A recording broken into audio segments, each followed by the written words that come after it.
And we're live. That might have been our smoothest going live yet, actually. I might have been cut off on half of we're live. But okay, so we're here today with Bryan Fleming. And Bryan Fleming was he was the very first YouTube member that we ever had. That's crazy. The first one. Yeah, that's crazy. So we've been kind of friends somewhat. We're friends on Facebook and whatnot, although you don't post that much. And if Bryan, not really. So Bryan, tell us a little bit about yourself. Where do you live? So currently I'm living in Darwin. I've been here for 11 years now. I've been pretty much did all my trade up here, ran road trains, and currently working at a shipyard, just repairing boats, really. So, yeah. I do think it's really cool that our first subscriber drives road trains in Australia, or drove road trains in Australia. Like, that's a wild job. Yeah.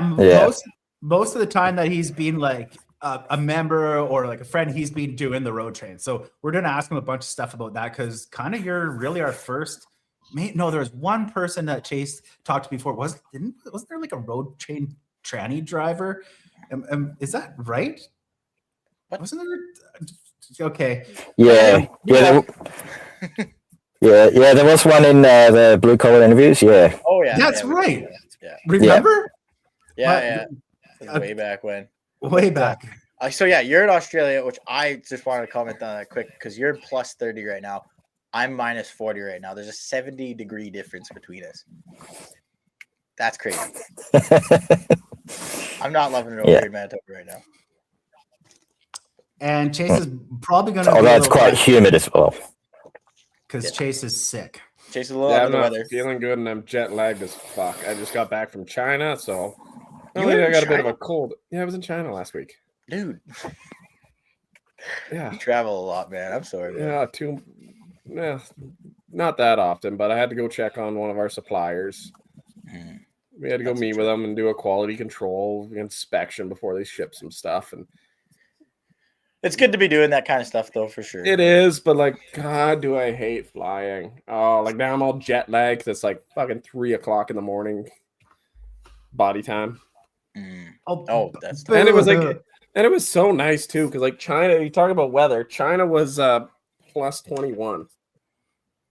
Like that's perfect. Yeah. It's a little cold for me, but yeah, pretty good.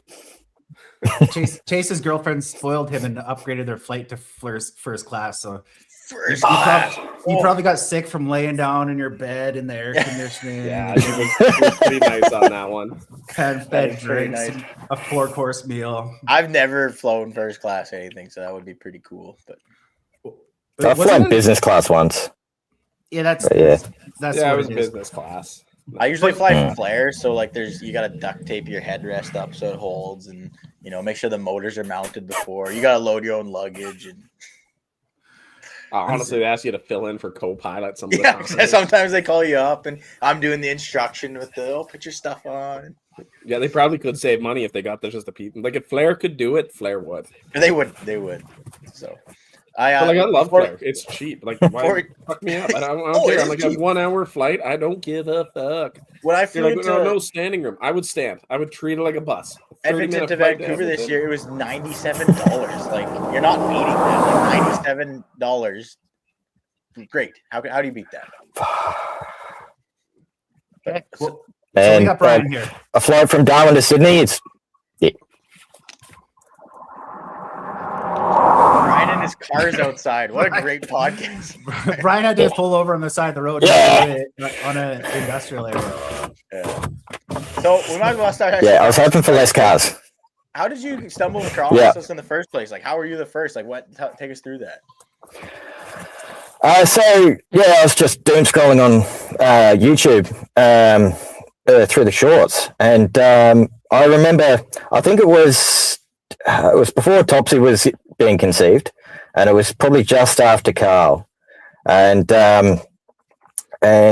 Chase was talking about like being able to repair it and repair stuff, and how mechanics can actually design shit that bloody works.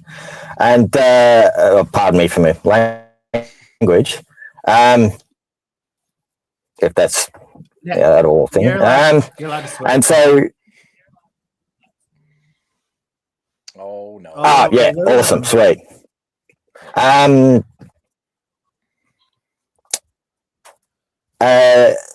was that? Yeah.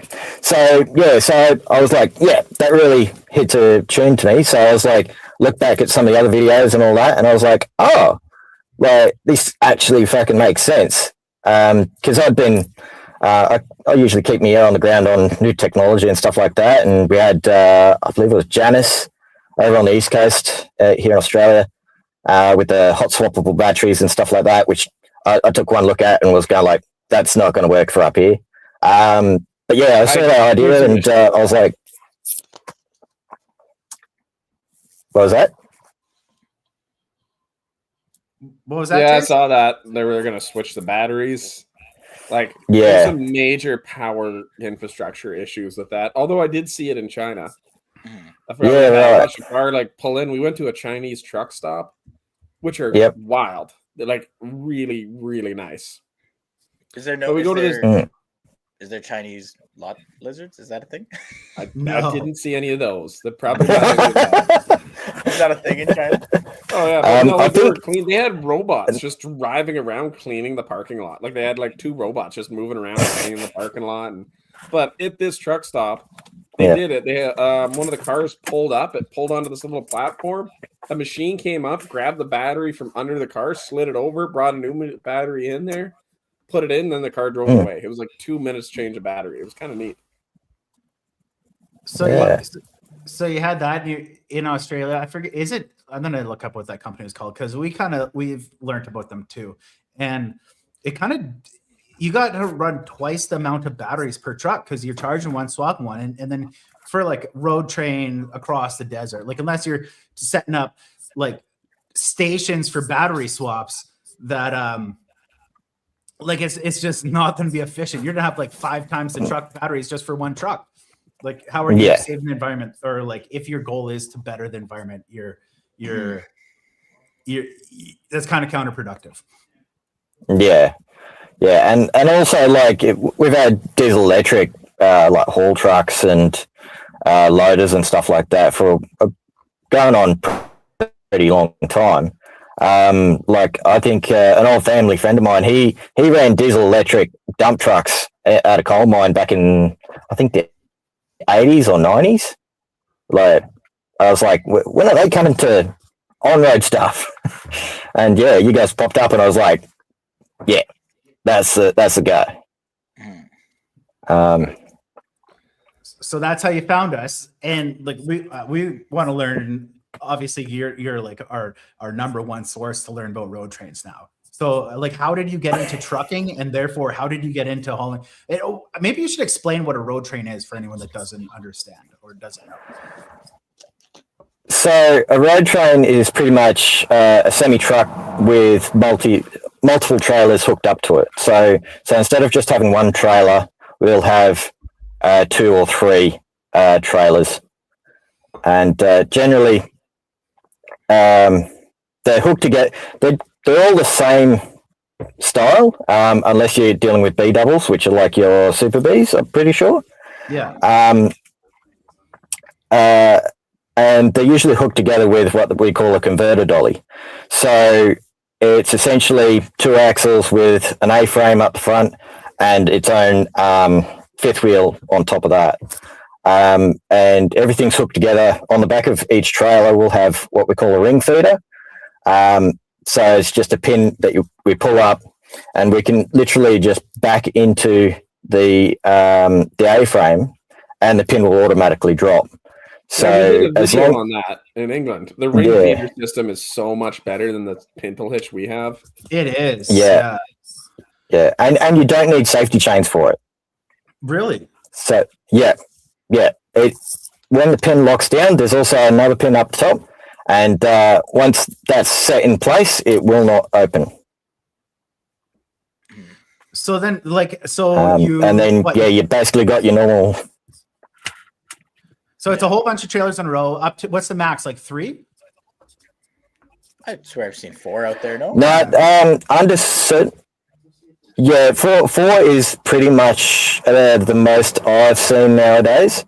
Generally, they're only fuel haulers and side tippers, so all your bulk, earth moving and stuff like that. So yeah, I think back in the day, I've seen photos of 5 or 6 trailers, and then if you go onto the mine sites, you're looking at. I think where I used to work, they used to have a body and 6. So a body tipper and 6 trailers behind that with a booster engine. Yeah. 6 is pretty crazy because, like, I know we do our Super Bs here, and then, like, we can do on the number 1 highway, we can do 2 53-footers. Is it just the number 1 highway? They're doing 3 53-footers now, eh?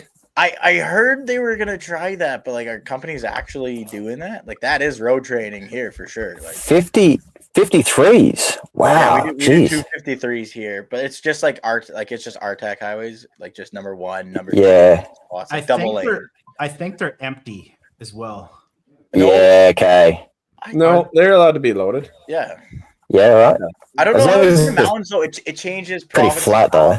Like I know, like, there's a run from like Calgary to Winnipeg that's like they're loaded constantly back and forth full. Like, there's only a few.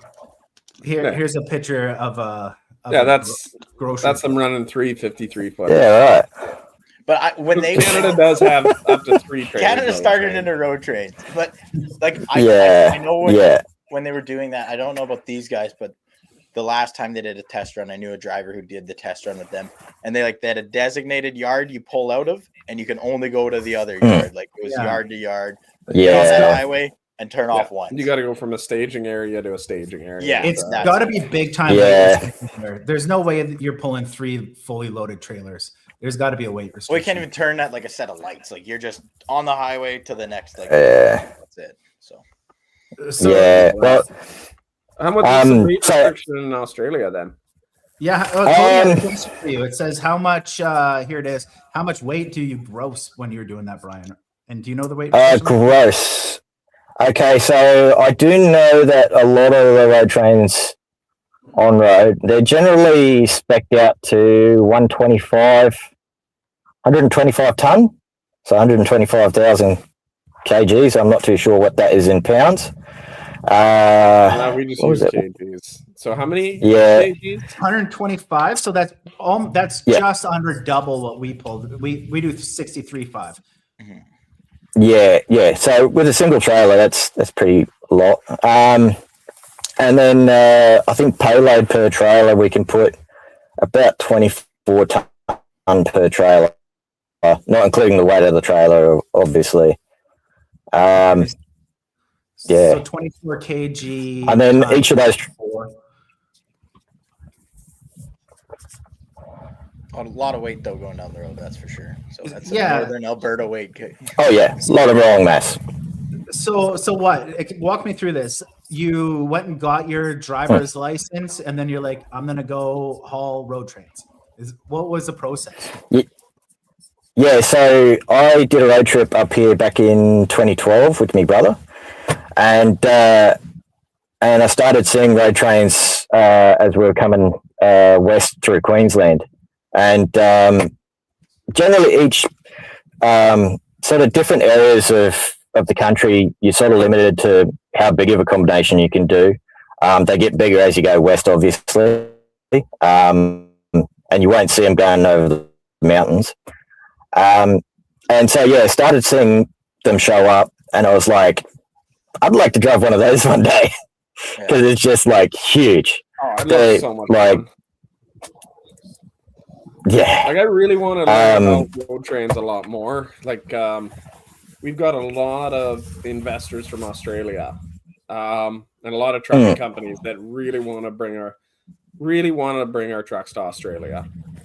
They kind of figured that like they're seeing a lot of the same trends from what I've heard of the US. Trucks are just getting a little bit lighter. Like people aren't building the heavy haul trucks anymore. No. Yeah. Do you guys do you find and over the there? electric brakes are You guys, so what? You guys got those badass Kenworths that are like those like big 990s or whatever they're called. C509s. No, we've got the C509s. Out on mine site, we've got the C510s, which are the off-highway version. Generally, I think about 80% of the Kenworths up here are not C's, T909s. So our letter designation is a little bit different, but yeah, ours are a T model. So T909, I believe it was. I don't think they've gone any higher than that just yet. But then you've also got the K model, which is your cab over. So you got, I believe they've just come out with the K220, which is a little bit more aerodynamic than the last one, but still pretty boxy.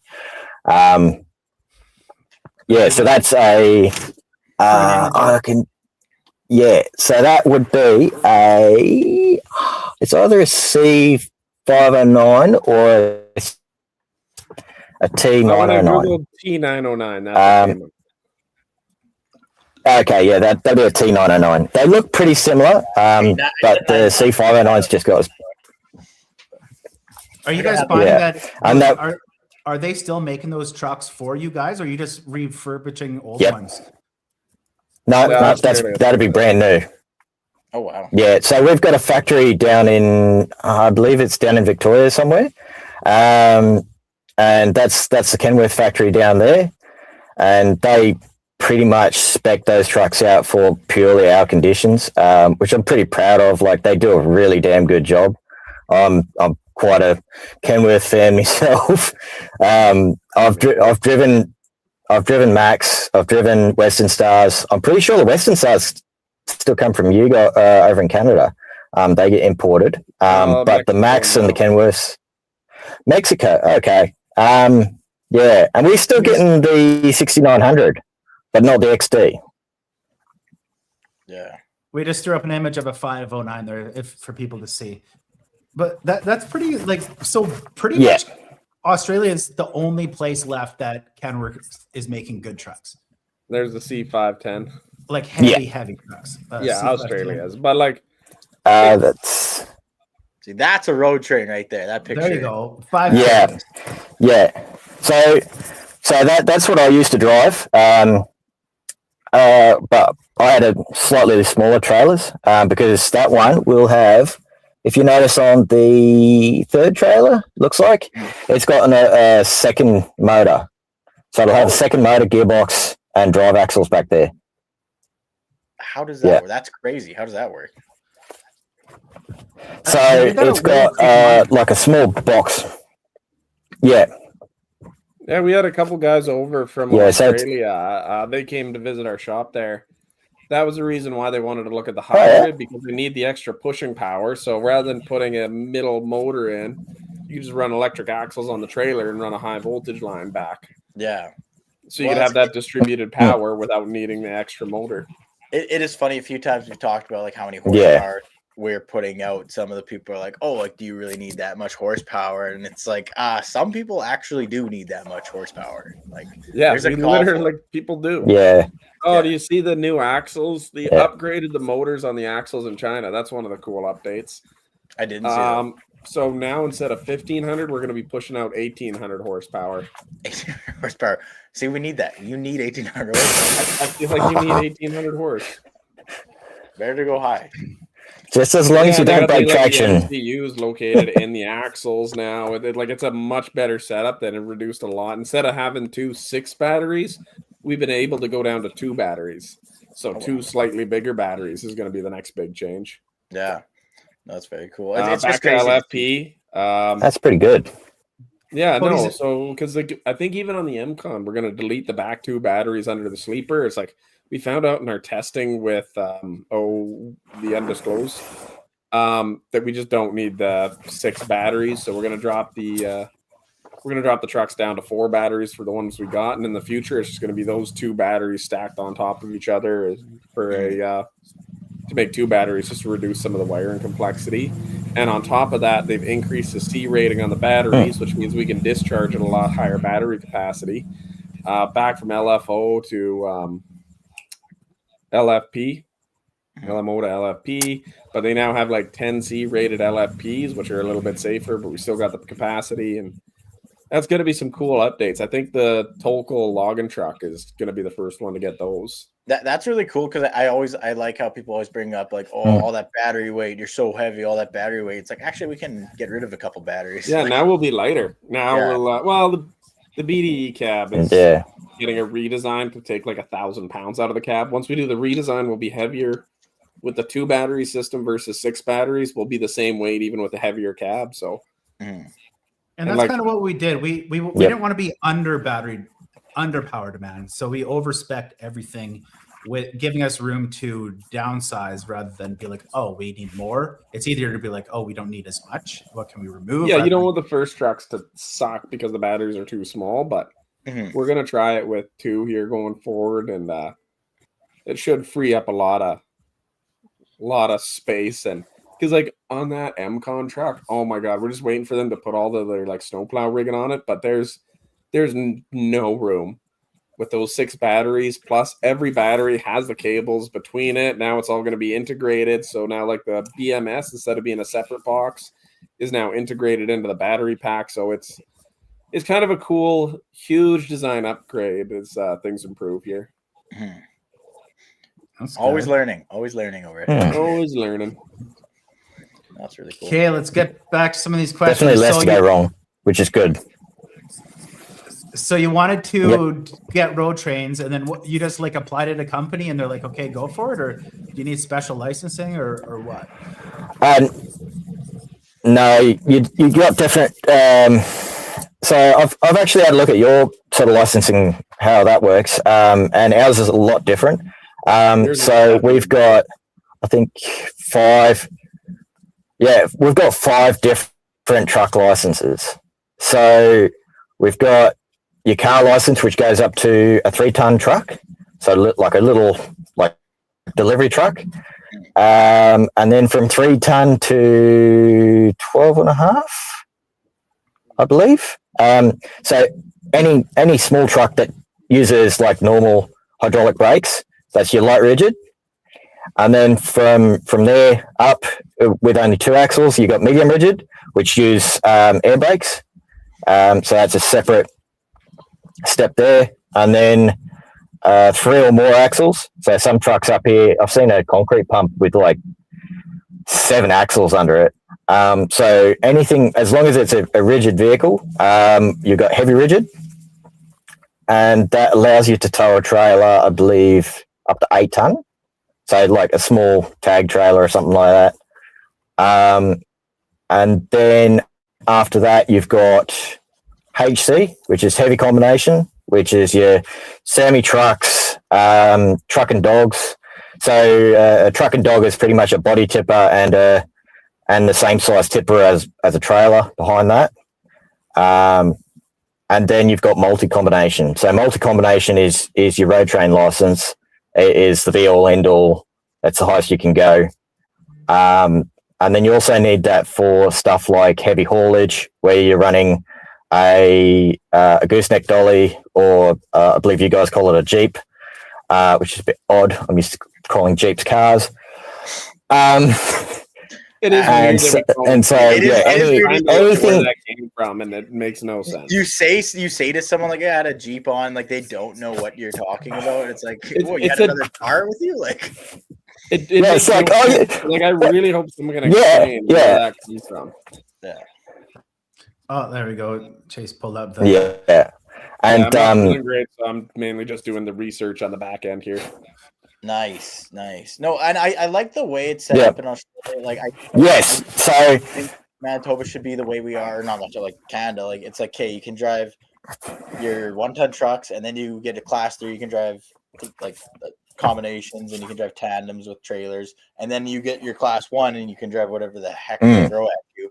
And then you get a lot of drivers who enter a new job, and then they're throwing double vans around, and it's just enter a new country and then enter a new job. Yeah, and they're just like, I'm sorry, but you shouldn't be able to come in from a country that does not have snow, move to Canada, get a class 1 license with a 1-2 week course, and then go pull a set of B doubles through the mountains in the wintertime, never having seen snow before.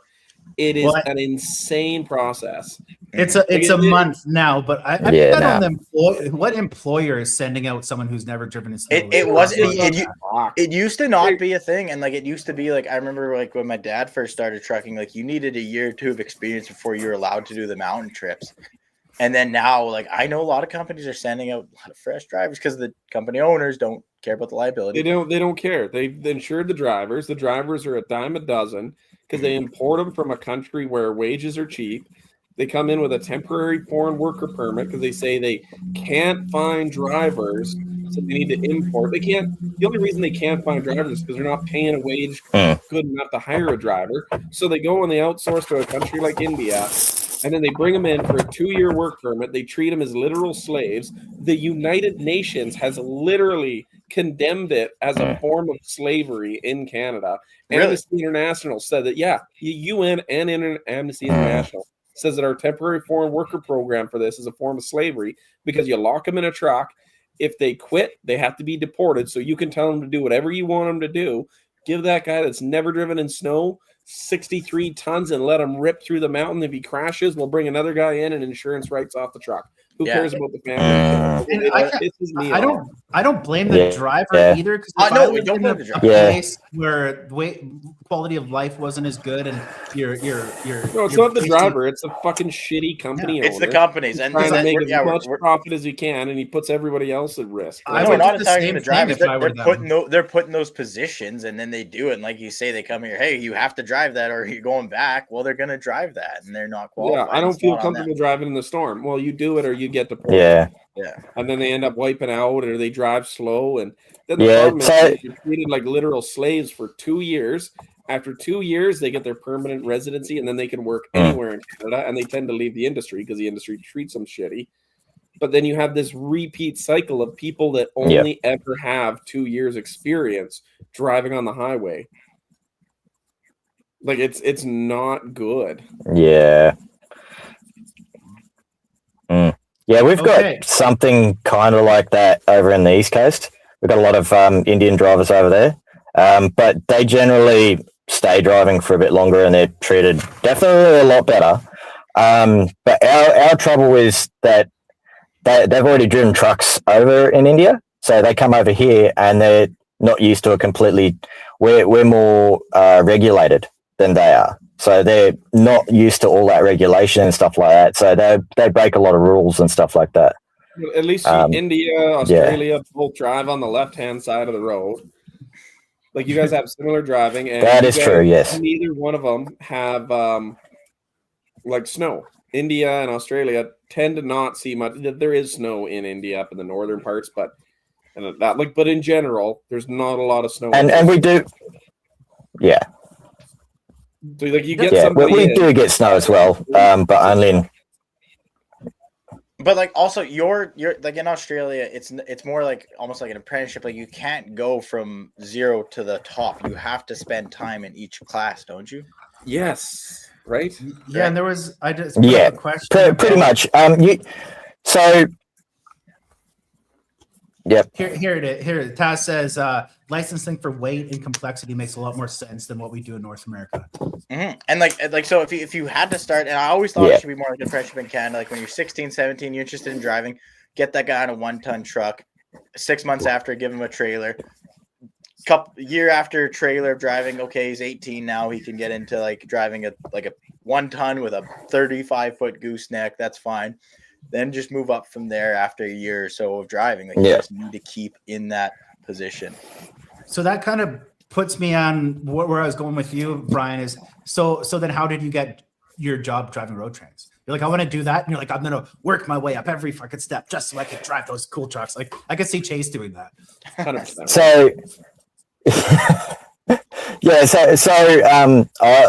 So yeah, light rigid and medium rigid is it's optional. So if you wanted to, you can go straight from a car license to a heavy rigid truck, but you cannot go straight to a semi truck. You've got to at least spend a year on your HR, and then you can upgrade straight to an MC, or you can, if you're on your medium rigid, you spend a year on that, you can go to your HC straight away. There is still that step that you have to go past to be able to drive those the bigger trucks. And then also, a lot of companies won't hire someone that hasn't had at least like B double experience or double road train experience before they get you on triples. No, you shouldn't. Yeah, you should work it's kind of like and it's sometimes hard, especially when you're trying to work your way up in Darwin, because generally most companies only run triples. So you will rarely see someone run a B double or a double road train here. They are around, but they're not common enough to progress through that. So you just gave the right guy a handy and you got the job, or what? Whoa. No, not quite like that. Usually some people just lie through their teeth and say, yeah, she'll be right. And then, come unstuck. How did you get which is not really a good thing to do. I got my I just worked my ass off, really, and made it clear that, So, I worked my ass off, and I made it very clear that, look, I've got this. We got lag going on. Some people are we got some lag, but first time I was ever driving, I was like 16, 17, still had my like N, and they're like, you've driven a semi truck before, right? Like you can drive like a 10 speed, and it was like this little single axle snowplow. I'm like, oh yeah, I can drive a 10 speed. It's fine. Like I drove a pickup truck. How hard could it be? I'm like, yeah, I can drive. I've driven 10 speed before. Fucking out on the highway in the middle of winter trying to plow snow. You learn fast. I do not recommend that. But that's the best way to learn if you know what you're doing, though. No, I realized how terrible of an idea that is. No. Like, oh, we should do training because I was not safe that winter. I was loving it. But can you imagine if that was a single axle little Western Star? Now I can only imagine if I had that lack of experience, but it was with a set of B trains in the wintertime. And like now, that's why I've been advocating for like more like working your way up through the steps. Yeah, Chase knows because he did that. I hate. Yeah, it's weird because I'm all about anti-government overreach, but on like certain issues, I'm like, no, like we should have more rules. We should do it a proper way. Like there's some things that I totally agree with going a little bit harder on, and driving a massive death machine down the highway is one of the biggest ones. Like you got a lot of power in your hand. Yeah, and then damage. Oh yeah, and then there's also licensing restriction. So if you get your HR, so HR is probably the first ones that use crash boxes or road rangers, so if you don't get your heavy rigid license testing done with a road ranger gearbox, you're restricted to a non-synchro gearbox, which is like a car gearbox, or even an automatic. So that's one big thing as well. Do we do that as well? Yeah, to get that automatic, like just automatic to standard, isn't it? If you take your license, you test in an automatic, you only can drive an automatic. I've heard that now. That's the way it is here. Yeah, it never used to be. Mm. They started when I started driving, there really weren't automatics. They were kind of unheard of. I got to point out that we got a guy in the comments. I assume he is from Australia because his name is Farmland Vegemite Sandwich, and he's done it too. He's done it too. He's got some pretty cool comments if you guys check those out, and insight on the road train. So I guess we have two of them here now. Yeah. Bryan, are we killing you over there? Like you can't crack your window, but I feel you're pretty bad for you. You're pretty hot in there, aren't you? I'm doing all right. For those, I just got a tally here, so I'll be. Bryan is pulled over on the side of the road in an industrial area with cars going by, and before the show, we're kind of giving him shit for the car noise. So he's car noise and the wind coming in. So he's sitting in a car, not running, without air conditioning at 30 degrees in Australia, sweating his balls off. Yeah. So I guess let's try and speed this up a bit. If it was a dog, we'd be. I'm used to it. Yeah. I got it. So, that's a different guy. I thought that. I'm a heavy duty mechanic. Had to get my MC license so we can move the B doubles around and test them at work. I spent a total less than 40 hours driving a truck. Yeah. So yeah, I guess to be able to move them. Yeah, okay, that's a pretty common thing too. Let's get into it. So you got your license. What was your first load like when you went and did it or pulled road trains? Like, is there anything that stood out? You're like, this is a whole other different world, or that what? First corner you took with 3 trailers. Yeah, for the most part, it was like driving forward. It was pretty well the same as just a normal semi. But as soon as you look in those mirrors with that third trailer on, it likes to sway a little bit. And yeah, taking those corners, yeah, you just got to square off your corners as much as you can. You just go all the way out and then turn really sharp.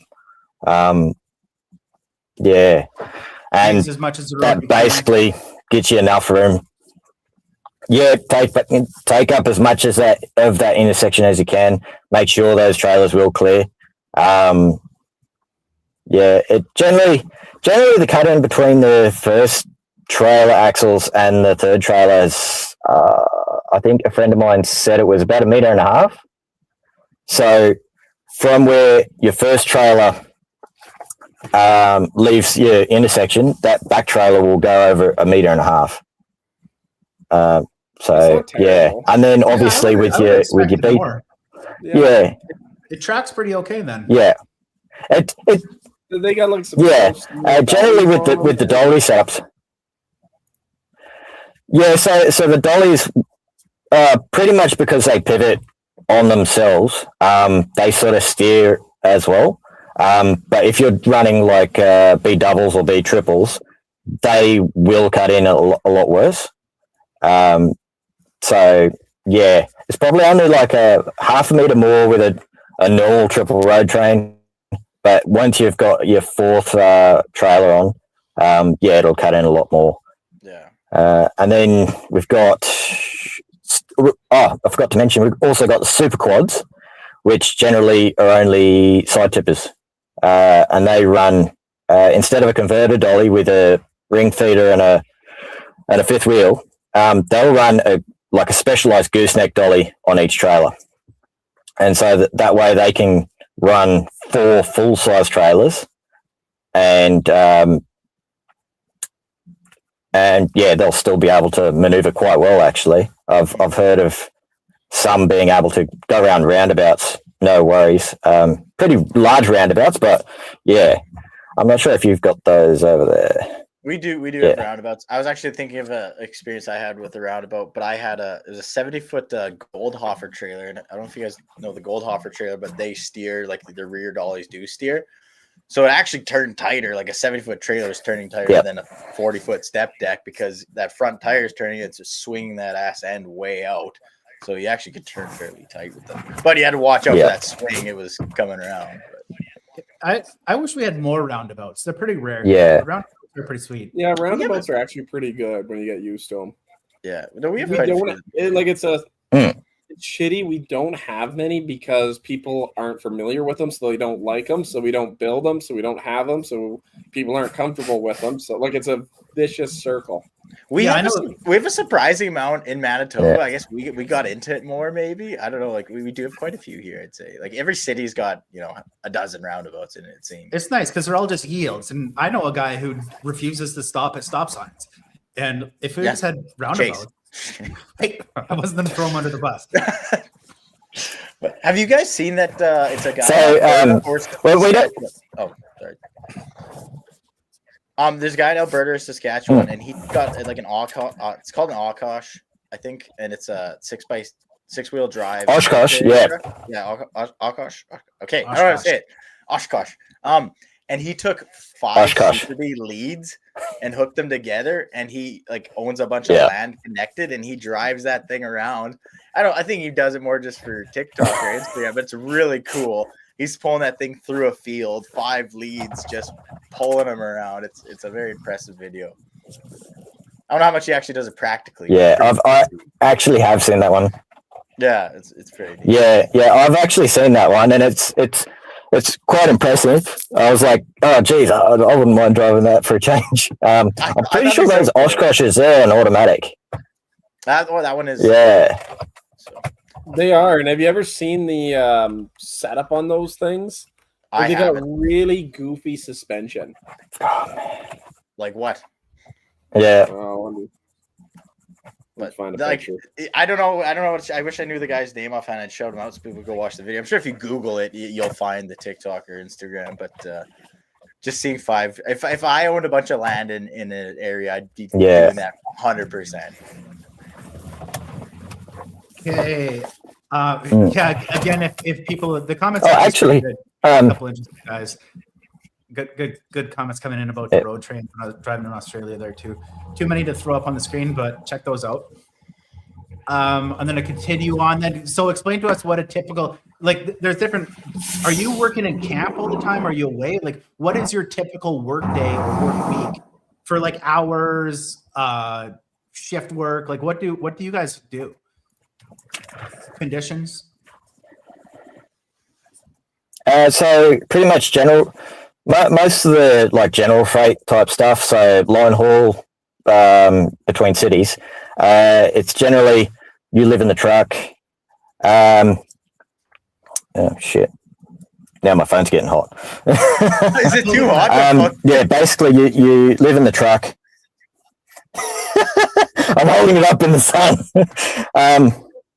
Have I gone off? Air conditioning on. Poor guy. I'm worried that it's going to be too hot. Too much noise. Is that too much noise? Not right now. We can. All right, that's much better actually. I can. Chase shared a picture here. What is this? Is that an Oshkosh? Yeah. There you go. Okay, so then continue. Like, tell me what a workday for someone who's like doing the road trains like kind of remotely, or what you did when you were doing it. Yeah, so when I first started driving road trains, I was doing Darwin to Broome for a handful of runs, and basically it's we load up our own trailers. Some companies don't do that. They'll load for you and have them hooked up, ready to go. But we pretty much did everything all ourselves. And then we ran from here to Broome in about 2.5 days. And then another 2.5 days back. Is there like... I'm going to have to run here. And guys. so Chase is off. He's all good. Yeah. Catch you later. Sleep, buddy. Better. Are there towns in between, or is it just like one shot? No, we've got towns. Our closest major centre is Catherine, which is 3 hours south of us. And then you've got smaller places in between. You've got like Adelaide River, Pine Creek, and all that. They're generally smaller towns, but we don't really.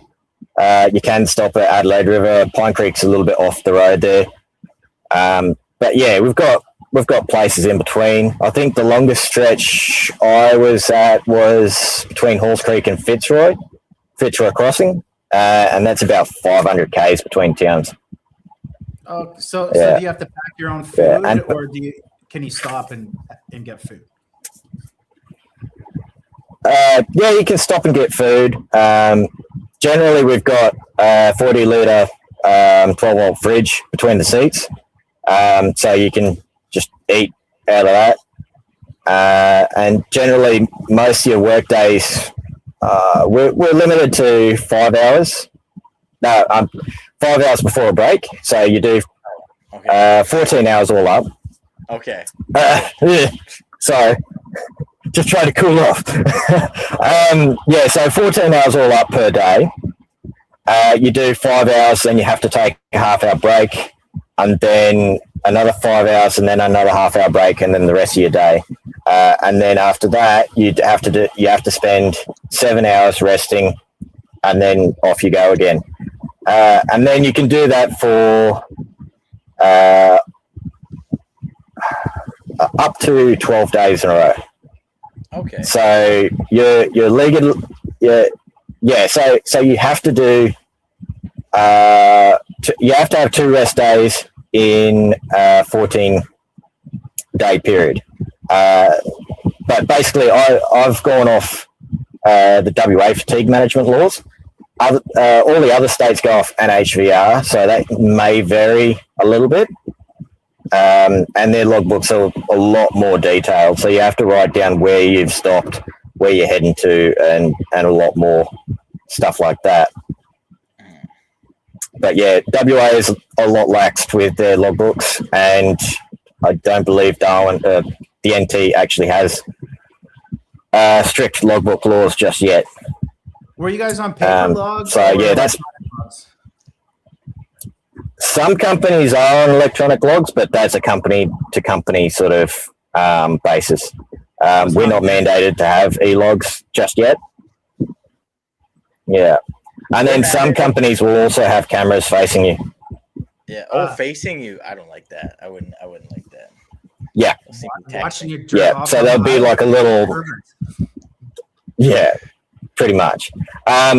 We had them out at the mine site. So when I was doing mine site haulage, we did a 12 on, 12 off, which was just 12-hour days for 14 days straight. No, we did.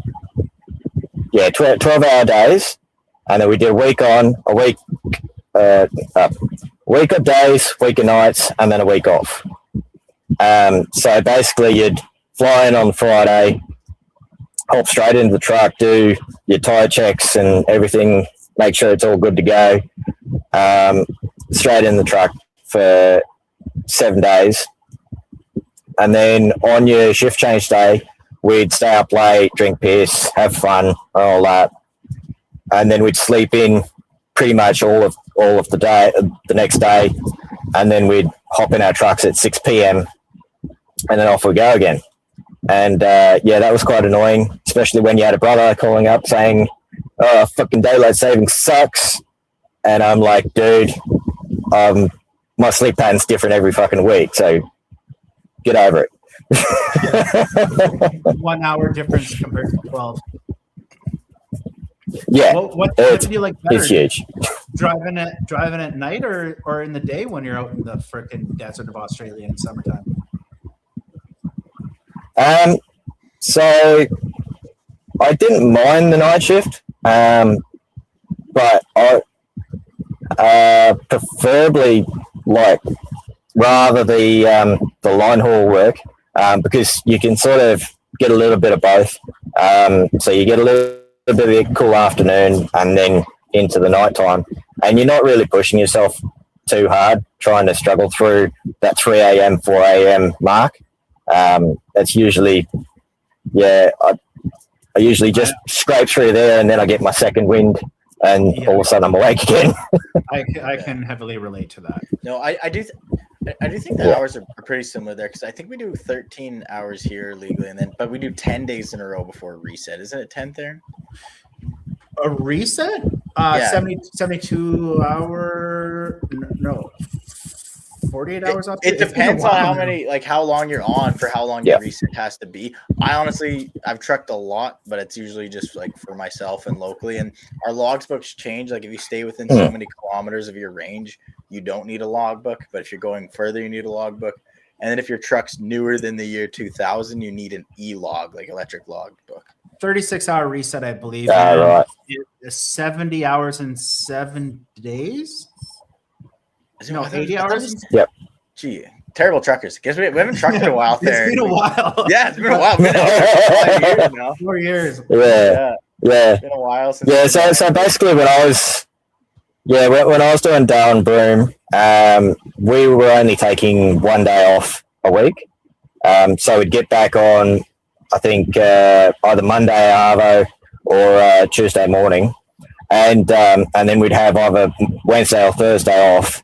And then we'd get back into it, start loading trailers, and off we go on. And then we'd hit the road on Friday midday. And then by the end of that, at the end of Friday, we'd probably get just past Timber Creek. So that's, almost at the WA border. It's definitely 70 and 7. So you can drive 70 hours in 7 days, which compared to a normal person, 40 hours a week, you can do 70 hours a week. And then I'm pretty sure it's 36 hours off after that. Yeah. So that's pretty flexible. So if you're doing even hours every day, that's a 10-hour day, but you can sort of add and subtract, can you? Or you can, and there's 2 ways. It's 70 and 7, or there's one for a 2-week period, I believe. And as long as you get the reset off, you can move them around. But you're allowed to drive for 13, have 2 hours off, and it depends. It's different if you're on highway or if you're logging. Highway, you can work 16-hour days, but you need a 2-hour off duty for loading or whatnot. And then I believe logging is 15-hour days, but you need 1 hour off for lunch. I'm pretty sure. I'm so happy I don't even remember that anymore. I know, because I did forgetting it. Get rid of it from my mind for 20 years, and what I remember the most is like when we did the paper logs. It was like, okay, so now we're at our max hours. How can I go back and switch my kilometers and my hours and fix my last week? And allegedly, how can I fudge this? I know a guy. You did 1,500 kilometers in a day last week. I know a guy who. Oh man, actually. Would have his logbooks put the 3-hole punch just in a binder. So if you needed to go back, you just take the sheet out, and it's not like in a book where you can tell a sheet was ripped out. Yeah. That was ours were always separate. Yeah, I guess we were running some shady stuff because ours were always separate. You take mess with them. I heard of one bloke. I heard of one bloke. He threw his logbook out the window as soon as he saw a cop because it was less of a fine for him to be caught without a logbook than it was for them to find out how many hours he was actually doing. That's funny. It's not an automatic out of service if you don't have a logbook. It is if you're over hours. No. Yeah. Okay, let's get back into this road train stuff. You kind of said what your work week does. Kind of manage fatigue and whatever. That's a dumb question I wrote down. So what's the closest call or most dangerous situation you've ever experienced out there? Have you? There's a couple. Some of them I'm not going to say here. Probably, just getting caught out every now and then. You've got to really keep on track of how the road is actually going to go. If you haven't traveled on a section of road, you got to take your time. Like one time I was coming down the jump up near Savannah, the Savannah mine. And so it's a pretty long uphill section, and I was coming down it, and I didn't realize it was that downhill section, and I got caught out. And I'm just trying to frantically to downshift, apply my brakes, but not too much that they burn out or anything like that. And it managed to level out about halfway down the hill, and I've managed to bleed off enough energy to try and get to a nice lower gear. But yeah, that one definitely caught me off guard. And yeah, just making sure you know what's coming up is probably the biggest lesson I've learned out of that. So that's like a runaway. You had a runaway. Yeah, pretty much. Yeah. Yeah, like I definitely should have been in a much lower gear. Like when I'm thinking of like Australia, I'm like looking at like a flat. I'm picturing flat ground. Yeah, there's hills over there. So like, did that hill have? Yeah, we've got. Did it have corners on it, or if you like, would you just be able to just roll it out?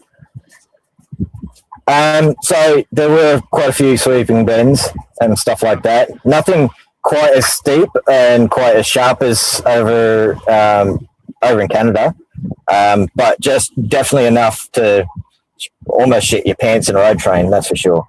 And I think I was, and I think I was definitely grossing over 100 ton on that one.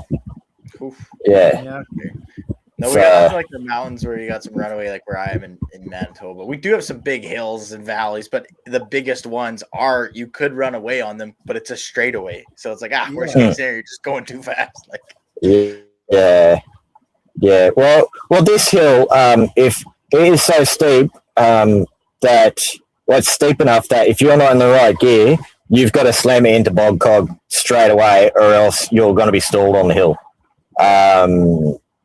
That's right. Yeah, bog cog is low gear. You got to just slam it in there and just hold it, or else, as soon as you stop, you've got to like call up someone else to help you push up that hill because. Oh shit! So you got some slopes there. Yeah, like, are you on? Is it like I'm envisioning like a dirt, dusty road? You're not on like asphalt. No, bitumen. Yeah, all sealed. Bitumen? Yeah. Bitumen is Australian for pavement. Yeah, so I'm not too sure about the difference between asphalt and bitumen, but yeah, it's a sealed road. It's black. Yeah, a lot of the videos that you see. With Outback Truckers and stuff I'm not too sure if you get the TV show Outback Truckers over there. But yeah, they're generally going on, proper Outback roads that are super remote. Whereas I've mainly only been on, proper highways. Okay. So we do have sealed roads all throughout Australia. I was mistaken. That was not what I was envisioning. I'm learning things. I was just cruising the dirt roads constantly. Is there like a particular like stretch of road around there or region that you like have the most respect for? That's like the most dangerous. In my limited experience, definitely the Kimberleys, which is probably the most experience that I've gotten. Sweeping bends and all that. Definitely between Catherine and the WA border. So west of Catherine there is, on the Vic Highway, is probably some of the gnarliest roads. We've got West Baines Creek and East, what's the other one? Like what makes Snake Creek. What makes them challenging or respectful? Is it's like the steepness, the corners? Sweeping bends. Yeah, pretty much all of that, and then also the two creeks, Snake Creek and West Baines. They're all on black soil, so they do get worn down a bit. So they get quite bumpy. So you got to slow right down for those. Yeah. Farmland Vegetable says bitumen is spray tarred with blue metal stone sprinkled on top, and asphalt is laid with asphalt paint. No way.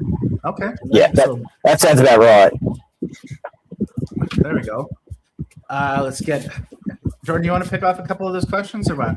Well, no, I was just do my good old lame blue collar interviews one. The lightest load you've ever hauled while being a truck driver.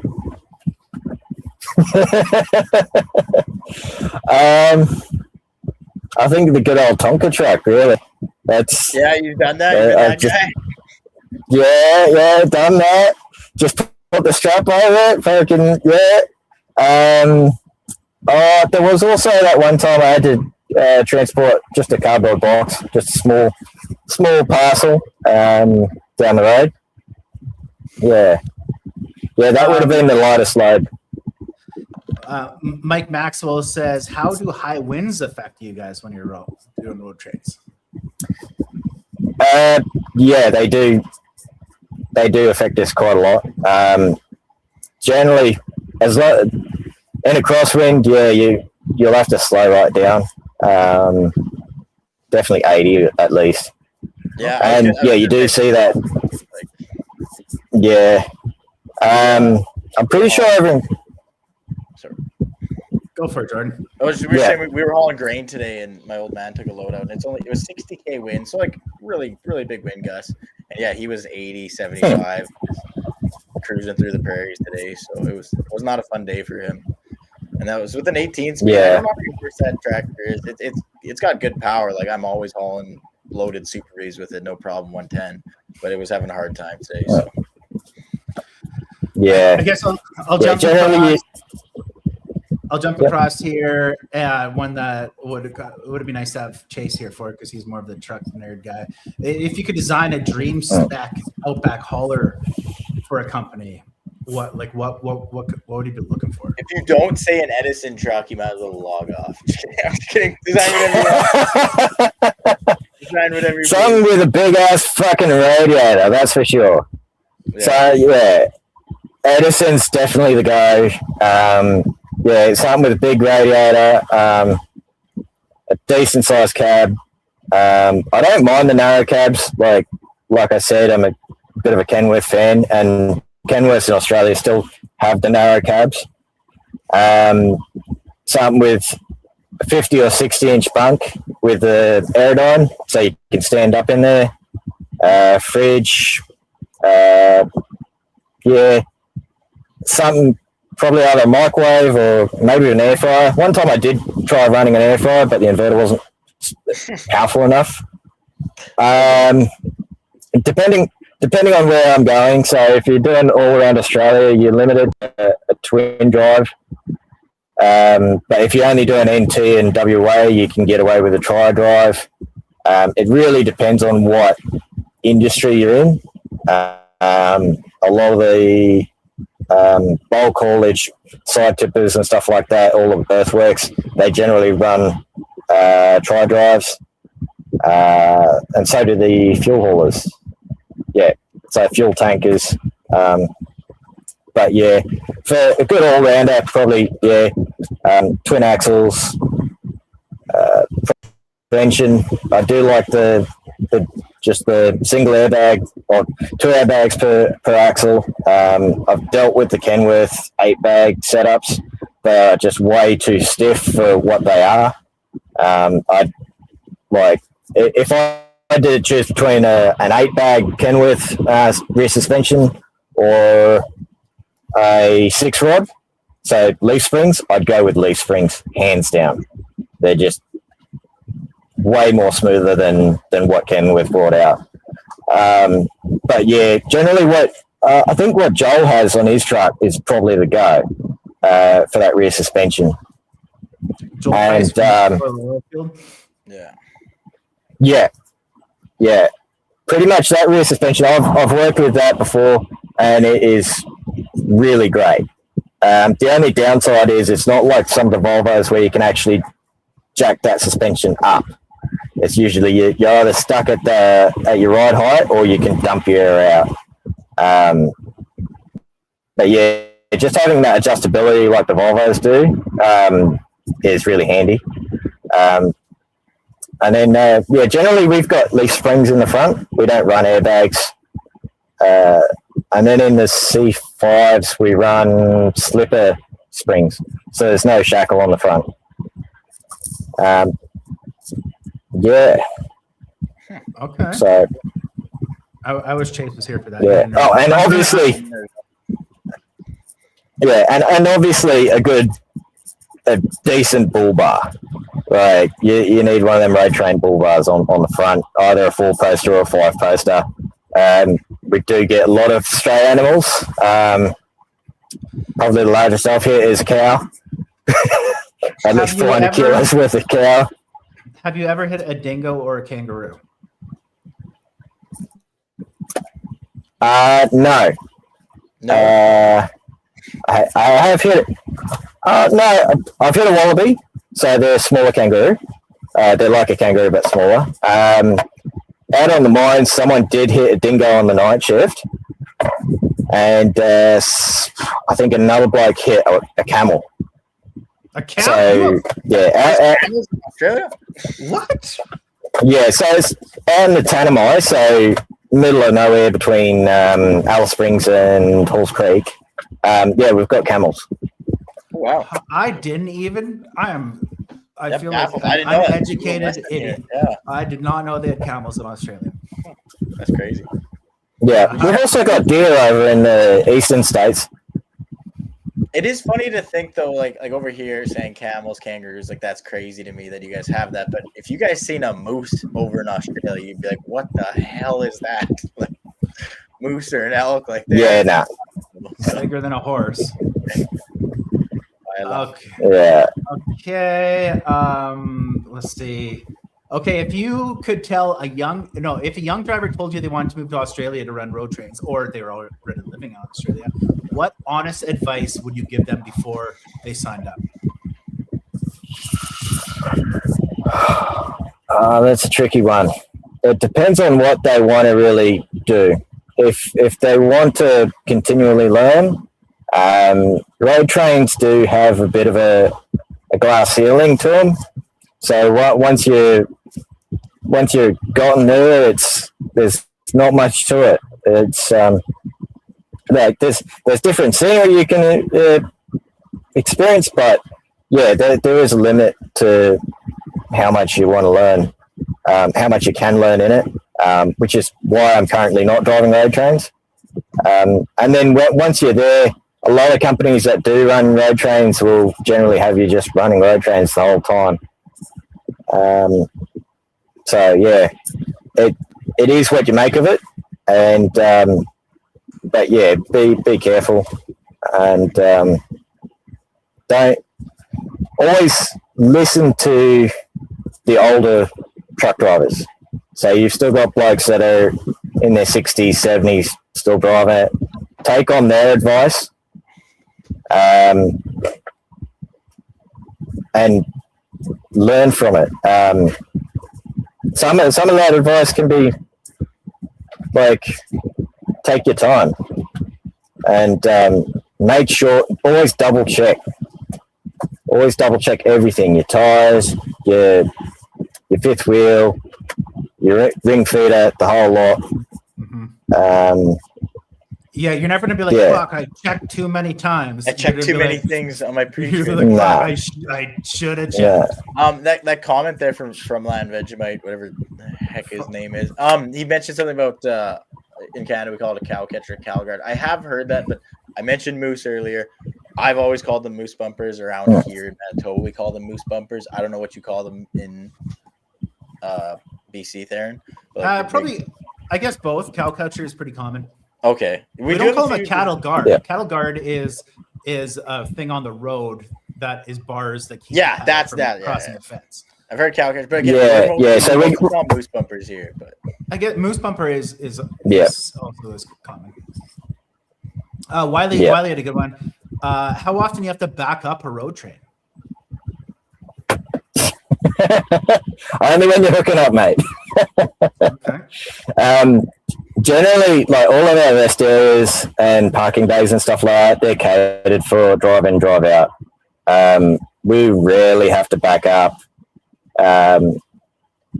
There's probably a handful of instances that you do have to back up, but generally, if you're clued on enough, you shouldn't have to.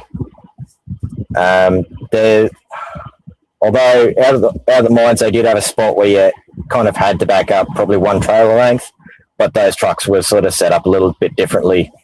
So they didn't have ring feeders or fifth wheels. They were all solid hitches. And so they didn't really deviate quite as badly. But yeah, if you can help it, we rarely ever back up.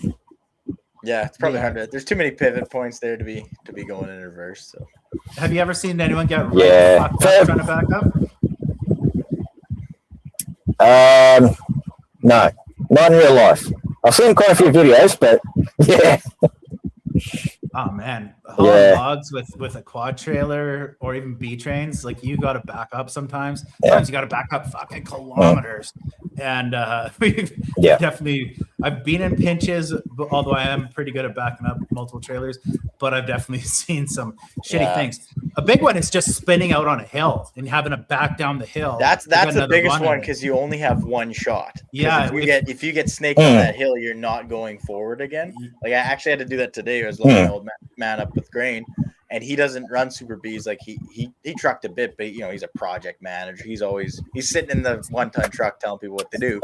So he's not the best with the Super Bs, and he got stuck on our little hill in our yard. It's not a bit, but enough that I'm like, you could mess this up quick. So you get out of there. I'm gonna hop in there and make sure we get down this hill because you only got one shot. Yeah, your trailer starts going the wrong way. You can't catch it. I'm on ice. Oh, it's like, okay, I'm gonna go forward. Like we have tractors in that yard. We're not pulling 120,000 pounds with a tractor on ice right now. It's not happening. Yeah, no. But I could back up a B double, no worries. It's with those 2 pivot points, it's manageable. But when you're dealing with a dolly in between, so the dolly has a much shorter drawbar and sort of pivot compared to the trailer itself. So those dollies like to kick out really quickly. So once they kick out, you've bent your A-frame and that's it. That's all over Red Rover. So The hardest thing I've had to back up is back to that Goldhofer trailer because they're not meant to be backed up. Like your pintle hitch, the big bar that controls your trailer steering, and that thing's a nightmare to back up. But like again, they're not designed to be backed up, and I'll try to figure it out. So save some time. Yeah. Okay, I had some Australian related questions. You live in Darwin, Northern Australia. Yep. Are there sea crocs there? We've got crocodiles in any body of water.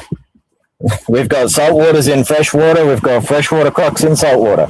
They're everywhere. Do you swim in water? Do you swim in water?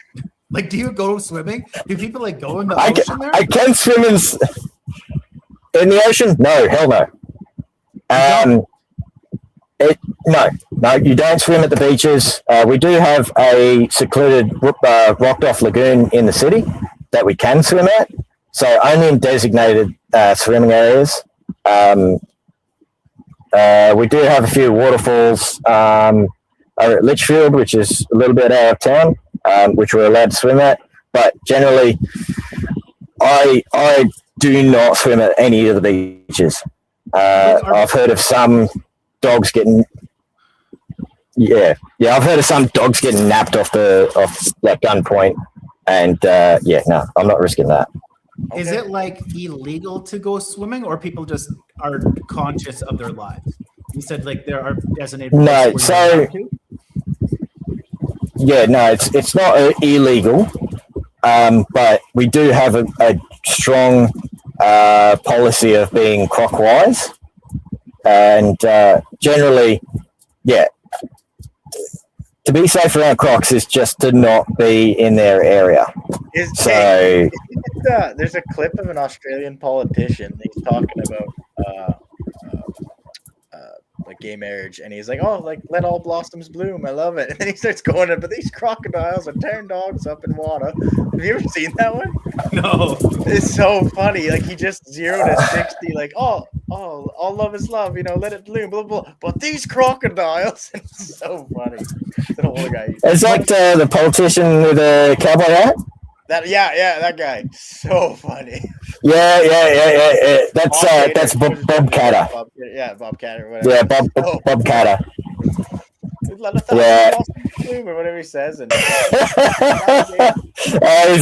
he's quite a character. So do people not go swimming just for the crocs, or is it is there a whole bunch of reasons you're not going in the water? I would think maybe great white sharks. Wily Coyote says jellyfish are nasty in Australia. Is it just we got so about 80% of it's the crocodiles up here. Down south you do have great white sharks and stuff like that, but up here it's generally the crocodiles. We do have jellyfish to worry about up here as well.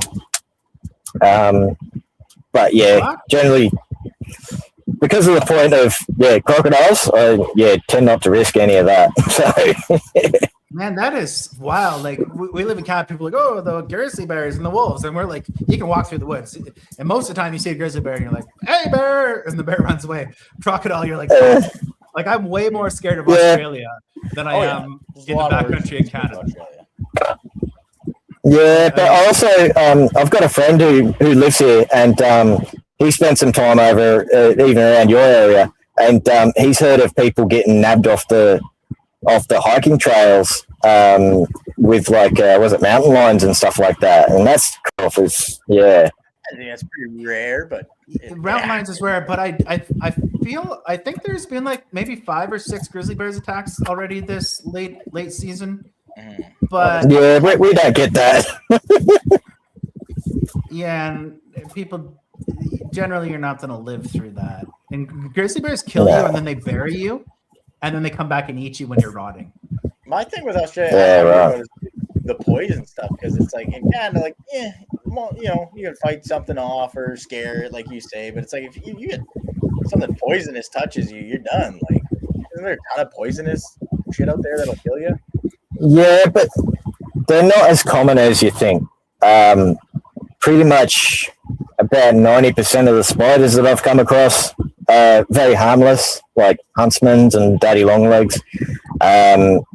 Probably, yeah, I've only ever seen maybe one redback spider and maybe one whitetail. Whitetails are really bad.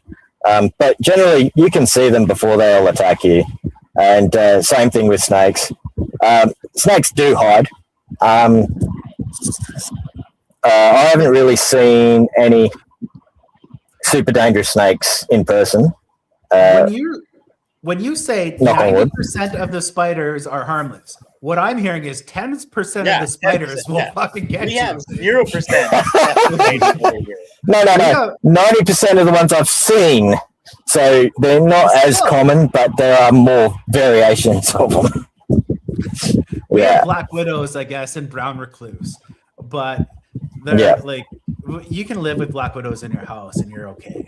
And like like maybe it'd kill a baby, but he really likes babies anyway. Dingo ate my baby. Okay, so you answered the question. You do not swim in the ocean. What is the biggest spider you've ever seen? Like probably a huntsman. It was about 6 inches across. Oh, from side to side. Yeah. Like, do you find that in your house? Yep. Yeah, it was in the bathroom the other day. That's gross. Next time, take a picture. I was like, "Hey, how you going?" I will do. Did it bark or something? Did it talk back? Did it talk back? No, I just sat there. I was like, "Hey, mate, you gotta go." The biggest I think I've seen in my house is like at the size of a this bottle cap. Like they're not getting big over here. At least where I am, I'm not seeing a lot of spiders. Yeah. Generally, the dangerous spiders are a lot smaller. So they're usually like the size of maybe a $1 coin or something like that. Although there was that one. I was going to compare ours to a loonie, which is what we call our dollar coins. But I was like, he's not going to know what a loonie is. I just used the ball. Yeah, so I sort of presume that our $1 coin might be about the same size as yours. So let's go with that. Yeah, but a lot smaller. And that's probably why you don't see them as often, because they're easier to hide. So, do you know anyone who's died from a spider or a crocodile? No. Or did you know? No, I have not. Can't be that bad. No, not personally. You do hear in the NT news that, Joe Blow was being stupid and swimming in Daly River or something like that and got eaten by a crocodile. But really, I've never really personally that has. It's pretty much just down to common sense. So go, Jordan. I was just going to tell Brian. So I was out today after all my mess around with the grain and stuff. I want to throw my ice shack out, which I don't know. I don't think you got these in Australia, Brian, but we like to go fishing out on the icy lake. So I took my truck out to pull my ice shack out on the lake, and The confidence is a little different because like about 8 inches of ice, you can drive your truck on. You got to be going slow, but like that's the limit, like the lowest or the least amount of thickness. You want to go higher than that. So it's 8 to 10 inches today. And I was the first guy to put a shack out on that lake. And that was the scarier part because I've seen guys out, earlier. And it's like, okay, he went out. It's not too bad. But like I went out on that day and it's like, okay, so some guy might hop in a river and get eaten by a crocodile. That seems pretty dumb. What an idiot. And I'm like, well, I was also on a lake today with my 1-ton truck. And that was pretty stupid too. It is funny. Yeah. Near the end of the season, when people are trying to retrieve their shacks, we don't have many. We don't get ice fishing shacks so much in BC or around anywhere I've lived anyway. But people like have these elaborate like trailers. They pull them out. They got holes in the floor. You got fucking beds. You got maybe a TV in it. Yeah. And then they go get them and the pickups fall from ice all the time. Yeah, it doesn't happen much here because like we have so much ice usually at the end of the season. Like there's it'll be plus 10 out and there's still 3 feet of ice at spots. Like it's very thick over here. It's a little early season for me. So you don't know anyone who's died from a croc or a spider, but like how many people do you know? Like how common is it that someone like a tourist gets at least like badly mauled or something from a drop bear? Did we lose Bryan? That was the most important thing. I'm sorry. That's the only thing you want to know. Yeah. Like how common are drop bear attacks? Probably 3 or 4 times a year. Yeah. Okay. Yeah, that's probably what I'd be the most scared of. No, crocs for sure. I'm pretty scared of everything. I'm not going to Australia. But if you guys haven't seen a drop bear, just look up. Aren't you coming in? Go for it. Yeah, aren't you coming in March? Yeah. You're going to Australia? Yeah. We are talking about it. I'm not going swimming. I'll tell you that. We have got such a I guess a following over there, and that's like when we do expand internationally, Australia will be first on the list. It makes sense. We want to get Edison trucks out pulling road trains, and we have a lot of investors over there. So we're probably going to reach out to some investors here soon, see if anyone will host us. And there's a bunch of good truck shows that go over there. So like for myself, content wise, because that's kind of my job, I got to make it so that we can make a video about going over there. And one of our better videos was when we went to a UK truck show and we just checked out how trucks are made over there. So I think for content wise, going over there to visit some Australian truck shows. If no one's going with you, Theron, I volunteer. If no one's volunteering and they're busy, take me. We'll put it on there. So we're sussing up which truck shows to go to and which are the bigger ones. There's one in Sydney, but there's a few really big ones there. So we'd like to go check out how they're doing things, maybe learn a bit and meet some of our fans and investors over there. So it's a possibility. It's not set in stone now. Yeah, the big industry one is the Brisbane Truck Show. I'm not sure if it's on next year or the year after because it's only once every second year, I believe. But yeah, when you're looking at like stuff like truck tech and industry standards and stuff like that, that's the one to go to. It's every second year. Yeah, I looked into that, and that's what it said. All the research I did, that was the one. So, but I think it's not next year. It's the year after that. Yeah. My battery's getting very low now. So yeah, if we can let's wrap it up. You probably lost about 5 pounds sitting in your freaking car, sweating your butt off. Bryan, you can head off here, Theron. I had a couple of questions for you if you want to stay back, or do you want to end it too? Yeah, no, we can go. Bryan, when you end, make sure that you leave your phone kind of running if you can, until it says that your audio has been backed up. Yeah, so you can just log up and make sure you don't exit out. No worries. Perfect. Thanks, Bryan. Thanks for coming on. All right, well done. See ya. Okay. Oh, still there? Bryan, still there? Is he there? The audio's so much better. Fuck, the audio guys that have so much work cleaning. He's gonna hate you for that. Hopefully Sorry for our listeners. recovered. audio wasn't great. Love you, Bryan.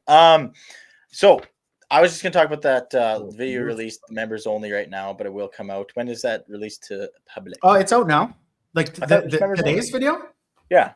Yeah, it was members only yesterday. I think it came out at 3:00 this afternoon. Oh, okay. Anyways, loved it. Great video. A lot of heartwarming stuff with the cabins and everything. I'm sure your wife is very happy. So. Yeah, she hates that was a while ago, though. I guess really that footage, wasn't it? Maybe like 3 weeks with some of the older stuff. But she hates being on camera, so she was a little annoyed that I made her do that. But I think she did, and she's like, she just kind of learned how to speak English. Like since we basically got together, like she barely spoke in English, so she's always self-conscious about that. But I think she did well, and it was nice showing Chase's mom and how that they sold their house and they're. I still can't believe they moved out there. Like that's crazy. Like good for them. That's awesome. But no, they kind of have to like make sure Chase survives because Chase doesn't eat.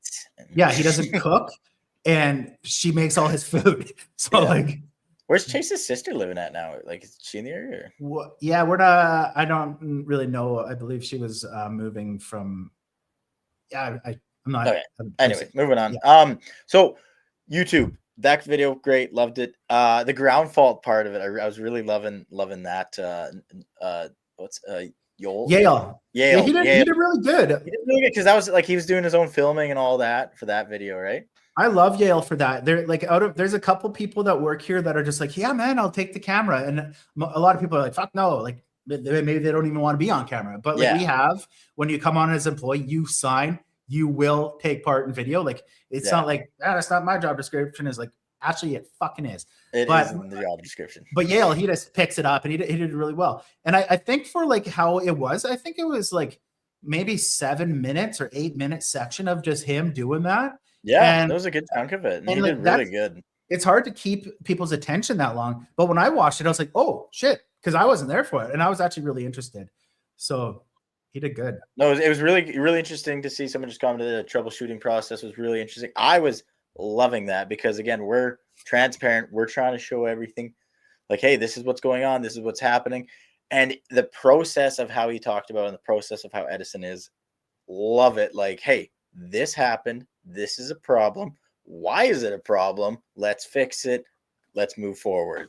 Like instead of trying to hide these things or, oh, it doesn't happen to us. Like this truck is in development. It's one of our first trucks to customer. Like it's a process.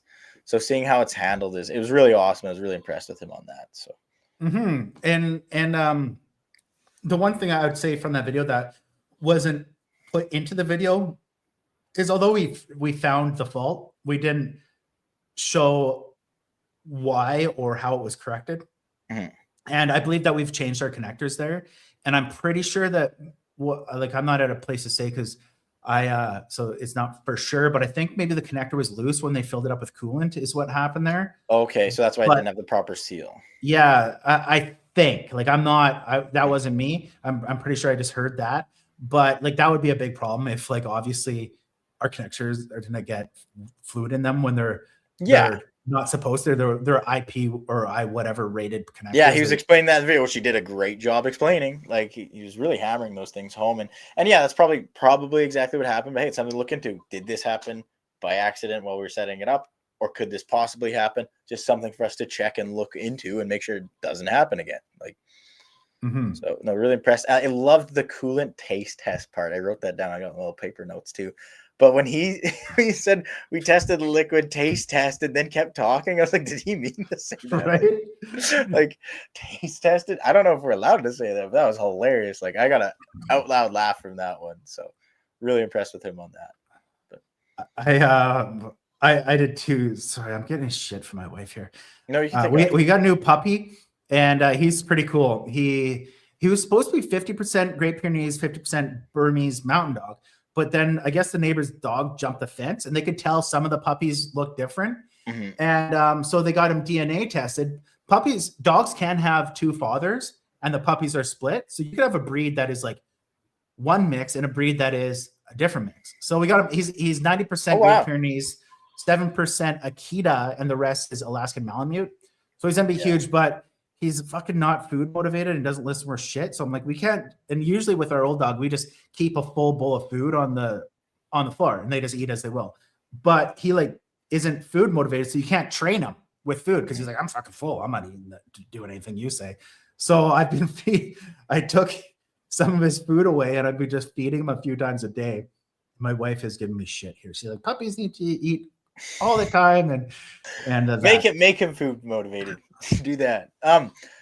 Oh, there's a comment there. Chase's rant is going viral too. Mike Maxwell said that. Yes. Yeah, that was I wanted to talk about with Chase, but Chase, obviously, you guys noticed he was not his self today. He was a little under the weather and jet lag. But I would like to do another video in the future of just talking about that rant because that thing did go viral because it hit the heart of so many people. Like, it's such a real thing that people are so tired of, and we're just seeing it constantly. That like all these companies are just getting worse and worse and worse. And like, example, the other day, my girlfriend's SUV, she didn't have a block heater plug-in, and you have to get the Chevy block heater plug-in. Like, it's its own separate thing. You can't just plug your vehicle in anymore. So she's out there, you know, college student, doesn't have a ton of money, university student, doesn't have a ton of money. So she's like worried about buying a cord for her car because it's like $130 for a little extension cord because it's a special connector because it needs to be better. No, it's just a plug-in. You're just selling fucking cords. You're just selling cords. You're ripping people off. You're ripping people off because you're pieces of shit. Like, that's all it is. They're bad people that run these companies. Like, it makes me so mad. And Chase is so tired of that. Edison's so tired of seeing companies act like that, where we're like, nope, we're not doing any of that nonsense. It's good. That video's got, I just checked, it's got 720,000 views in 7 days. So it's pretty close to surpassing our most viewed video. And it was also, we filmed it, edited it, and basically had the sound done, ready to post in a day.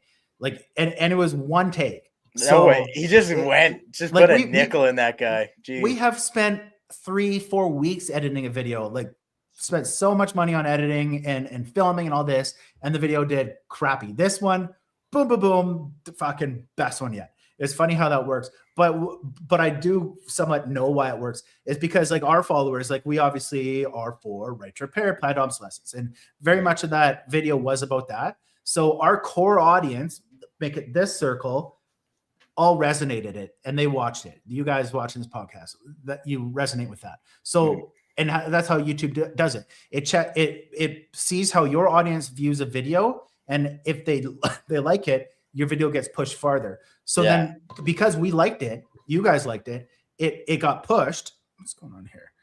And then, but the circle got pushed to after relate to it as well. So it's not people that are into EVs or trucks. It's not pigeonholed to that niche. It goes to people, like, it's a common problem with many aspects. Everyone, whether it's electronics, your phone, like appliances. Phones, another one I know he brought up, like the phones and iPhones and stuff. Like, back to the girlfriend, keep talking about her, I guess.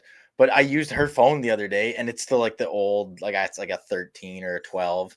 It's so slow. It's so much slower than mine. And I'm like, it was once so fast, but iPhone slows them down after a while. Like, they got sued for that in the past. And you think they stopped? No, they didn't stop. They just wrote in all their stuff now that you agree to that, hey, we're going to start doing this. And you're not going to read through that 20 pages of yeah. And I don't know this is for certain, but like throughout my short period of filming and making videos, like I used to use GoPros, and my GoPro 10 is junk.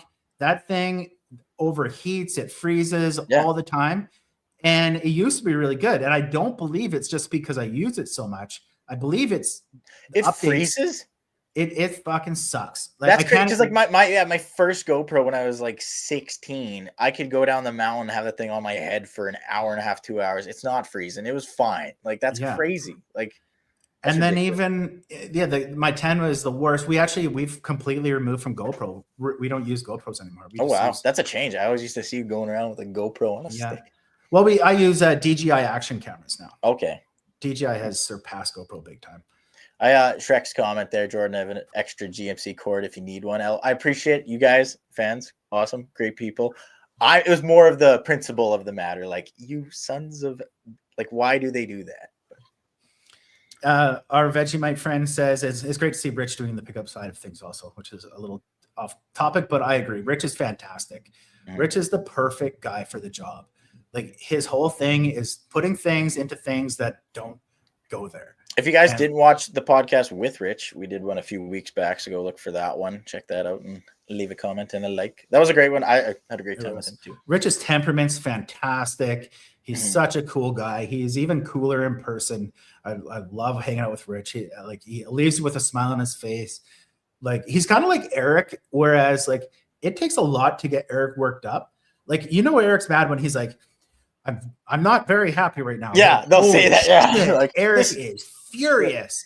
That guy's so mad. We gotta leave. Yeah, and Rich is very much like that too. Although I have seen Rich get a little heated, but it takes a lot. That guy, he's got the best temperament. He's definitely one of the guys too that like you meet some of these people like through this. We've met a lot of people. You more than me, but like you see them online, see their TikToks, then you meet them in person, and it's like, okay, they're okay. Rich is wondering like, that guy's a beauty. Like, yeah, he's like family now. Yeah, Rich or Mike Maxwell says Rich uses cardboard CNC. That's still crazy. I like sort of terrible. I'm not following enough. I didn't know he built that axle. Like I didn't know that. I was like, that's so impressive. Yeah. Like, it was. That's what I mean. He just takes a thing, sees a problem. How do I fix it? How do I make it work? Well, even like you guys were kind of like, we don't got the time. There's no way we're fitting that in there. It's just like, hey guys, give me a few months. So. Yeah. Very impressed. That's about all I had. I want to talk about that video. I do want to talk about Chase's rant video eventually, but we can do a whole nother one with Chase. When he feels better, let's do it. Chase was out of the country for a couple of weeks here, so we weren't able to podcast. But now that we're back, and it's wintertime, and we don't want to be outside, we have more reason to be inside. And more reason to talk. Yeah, today's a perfect day for it. I don't know why. When I finished up, I put my ice shack out today. I finished up moving grain, and I was like, okay, I got to go start the hoe and move some gravel. And I was like, no, I'm not turning a key on that stuff today. Yeah, you said it was minus 40. That's insane. It was minus 40 this morning. It's only like minus 35, 34. Like it got a little better, but it was so crazy though. Like I sent Theron a picture of my beard froze, and it was so funny. The wind chill is what gets you to minus 40. Like it's only minus 27, 26, but the wind chill puts you to the minus 40. And so I was sweeping out our Super Bee trailer because we deal with organic. So if you go from a barley crop to organic crop, you can't have any other seeds in there. So we sweep it out. So I was in the wind, beard's right frozen, get in the trailer, sweep out the trailer, beard melts off, stick my head up above the trailer, get out, frost right again. It's like, get out of the wind chill, and it wasn't horrible, but that wind chill just to the bone instantly. So you had that icicle mustache beard going on. It's colder tomorrow. So that's awful. What do you obviously have your pickup plugged in? I'm scared my pickup won't start. It should. It's just a gasser, but when it's minus 45 plus, it's bad. But I have a gun show to go tomorrow, so I gotta get the truck going. Gotta go to the gun show. I think there's a gun show that Jared at Edison's going to too. He was just telling me about it, or it's an auction or something like that. We had here. Mike Maxwell wants to know if Golden gets a ton of snow. We do get quite a bit of snow.